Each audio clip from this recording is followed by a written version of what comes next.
యువత మాదక ద్రవ్యాల వినియోగం వైపు ప్రభావితులు కావద్దని జిల్లా కలెక్టర్ పి ప్రశాంతి పిలుపునిచ్చారు. సోమవారం రాజమహేంద్రవరం వ్యవసాయ కళాశాలలో ఏర్పాటు చేసిన మాదక ద్రవ్యాల నియంత్రణపై అవగాహన సదస్సుకు జిల్లా కలెక్టర్ ముఖ్య అతిథిగా పాల్గొన్నారు. ఈ సందర్భంగా జిల్లా కలెక్టర్ ప్రశాంతి విద్యార్థులను ఉద్దేశించి మాట్లాడారు. విద్యార్థులు తెలిసి గాని తెలియక గాని మాదక ద్రవ్యాల వినియోగం వైపు ప్రభావితులు కావద్దన్నారు. భవిష్యత్తులో ఉన్నత శిఖరాలు అధిరోహించాల్సిన యువత మాదక ద్రవ్యాల బారిన పడి జీవితం నాశనం చేసుకోవద్దని, దానివల్ల కలిగే దుష్పరిణామాలను ప్రతి ఒక్కరికి తెలియజేసే విధంగా అవగాహన కార్యక్రమాలు నిర్వహించారు. దేశవ్యాప్తంగా ఈరోజు అన్ని విద్యా సంస్థల్లో మాదక ద్రవ్యాల నియంత్రణపై అవగాహన కార్యక్రమాలు నిర్వహిస్తూ ఉందని, అందులో భాగంగా నేడు వ్యవసాయ కళాశాలలో అవగాహన సదస్సు నిర్వహించుకుంటామన్నారు. సమాజంలో నేడు సుమారు 70% మంది ఆల్కహాల్ తీసుకుంటున్నారన్నారు. అలాగే డ్రగ్స్, గంజాయి, సింథటిక్ ఇతర మత్తు పదార్థాలను కూడా వినియోగిస్తున్నారని, వీటిని అరికట్టే దిశగా మాదక ద్రవ్యాల నియంత్రణ పట్ల ప్రజలను చైతన్యవంతులను చేస్తూ పెద్ద ఎత్తున అవగాహన కార్యక్రమాలు నిర్వహించడం వల్ల నివారణ సాధ్యమవుతుందన్నారు. సమాజంలో మన కుటుంబము, స్నేహితులు మాత్రమే కాకుండా మనం కూడా డ్రగ్స్ రహితంగా ఉంటామని ప్రతిజ్ఞ చేస్తున్నాం. ఎందుకంటే మార్పు మనతో ప్రారంభం కావాలి. కాబట్టి మనమందరం కలిసి మన తూర్పుగోదావరి జిల్లాను, ఆంధ్రప్రదేశ్ రాష్ట్రాన్ని డూయింగ్ వెల్. కొంచెం ఎనర్జీ ఉంటే బాగుంటుంది. సో ఈరోజు మనం డ్రగ్ అబ్యూస్కి ఎగెనెస్ట్గా ఒక క్యాంపెయిన్ చేయాలి అనే ఉద్దేశంతో కంట్రీ అంతా కూడా ఆల్ ఎడ్యుకేషనల్ ఇన్స్టిట్యూషన్స్లో ఈ యాక్టివిటీ అనేది జరుగుతుంది. Addressing youth, doing some rallies and creating awareness on the drug menace. So ఆ కార్యక్రమం ఈ జిల్లాలో, ఇది ఒక ప్రొఫెషనల్ కాలేజ్ కాబట్టి అగ్రికల్చర్ కాలేజ్లో నేను వస్తే బాగుంటుంది అని నిర్ణయించడం జరిగింది. దానికి అనుగుణంగా కూడా ఏర్పాటు చేస్తారు.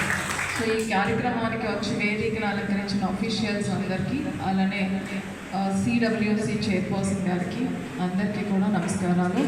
మీ అందరికీ కూడా నా వెల్ విషెస్.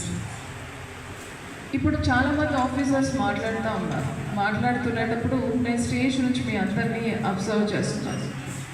కొందరు వింటున్నారు, కొందరు మాకెందుకు చెప్తున్నారు, మేము గర్ల్స్ స్టూడెంట్స్ కదా, సో మాకు దీంతో అంత సంబంధం ఉండదు.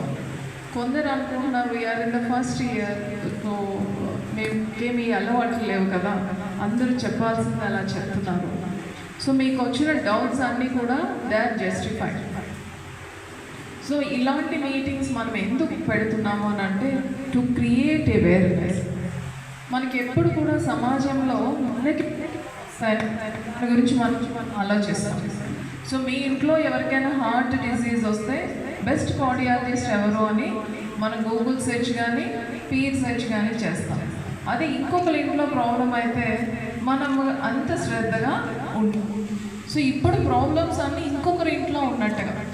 So as of now statistics చూసుకుంటే ఎయిమ్స్ ఢిల్లీ పబ్లిష్ చేసిన statistics especially youth group almost 100కి 7 members are addicted for alcohol. So 100లో 17 మెంబర్స్ ఆల్కహాల్ తీసుకుంటున్నారు. అలానే డ్రగ్స్గా మనం చెప్తున్నాం, గాంజా కానీ synthetic drugs or some syrups which create sedation, అది చూసుకుంటే 3.6 వరకు. సో ఇది క్వైట్ అలార్మింగ్ నెంబర్. సో ఇది వలన మనం అందరం కూడా అలర్ట్ అవ్వాలి. సో ఈ నెంబర్ అలా పెరుగుతూనే ఉంటుంది. సో 100లో నేను లేదు కదా అనుకోవచ్చు మీరు, కానీ ఎవరైతే ఉన్నారో వాళ్ళని బయటికి ఎలా తీసుకురావాలి, ఆ నెంబర్ కూడా ఉండాలి అంటే దానితో సంబంధం డైరెక్ట్గా ఇండైరెక్ట్గా లేకపోయినా కూడా మన అందరం కూడా పార్టిసిపేట్ చేయాలి. ఆ అవసరం ఇప్పుడు మనకి చాలా వచ్చింది. సో డ్రగ్ అబ్యూస్ అనుకుంటే యూత్ ఎస్పెషల్లీ మీకు బాగా యూత్ హార్మోన్స్ అనేది చాలా ఎక్కువ ఉంటాయి కదా, అందులో ఎడ్రినాలిన్ వన్ ఆఫ్. అందులో మనకి ఫీచర్ ఏంటంటే సైంటిఫిక్గా సో ప్రతిది కూడా మనం ట్రై చేయాలి అనుకుంటాం, కొత్తదనాన్ని ఒకసారి చూద్దాం ఇదైతే ఏమవుతుంది అని. దానితో పాటుగా మీ అందరికీ ఒక లెవెల్ ఆఫ్ కాన్ఫిడెన్స్ ఉంటుంది. నాకు తెలుసులే, వీళ్ళకే చెప్పాలా, నాకు ఆల్రెడీ తెలుసు, నేను చదివాను, ఒకసారి ట్రై చేస్తే ఏమవుతుంది, బయటకు వచ్చేసే అంత సమర్థత నాకుంది అని అనుకుంటాం. జనరల్గా యూత్ ఎవ్వరు కూడా పాడైపోవాలి, తన భవిష్యత్తు పోవాలి అని డ్రగ్స్లోకి ఎవరు వెళ్ళరు. So their intention is to try, their intention is to enjoy what is there in it, and to intention is that they are so much confident that they can come out of the trap. So నేను 1-2 సార్లు try చేస్తాను వచ్చేస్తాను అని అనుకునే ఉంటాను. అలానే general you'll start cigar, you'll start alcohol, next level or next level. So అది dangerous. So మనం ఒకసారి అనుకుంటాం కానీ అందరూ బయటికి రాలేరు. Once you are trapped, you are like a person who is suffering from disease. So ఆ లెవెల్ కూడా ఎలా ఉంటుందంటే, ఈరోజు ఒక ఎంజీ తీసుకుంటే నెక్స్ట్ ఒక 1 మంత్కి next level, next level, next level. And it's influences your nervous system. So nervous సిస్టమ్ని ఎప్పుడైతే ఇన్ఫ్లుయెన్స్ చేస్తుందో, నర్వస్ సిస్టమ్ని కంట్రోల్ చేస్తూ, సో ఎవరైతే వాడుతున్నారో వాళ్ళని కూడా కంట్రోల్ చేస్తుంది ఒక స్మాల్ డ్రగ్. సో ఆ డ్రగ్ అలవాటు అయిన వాళ్ళు, ఎడిక్ట్ అయిన వాళ్ళకు దానికోసం ఏమైనా చేయడానికి వెనకాడు.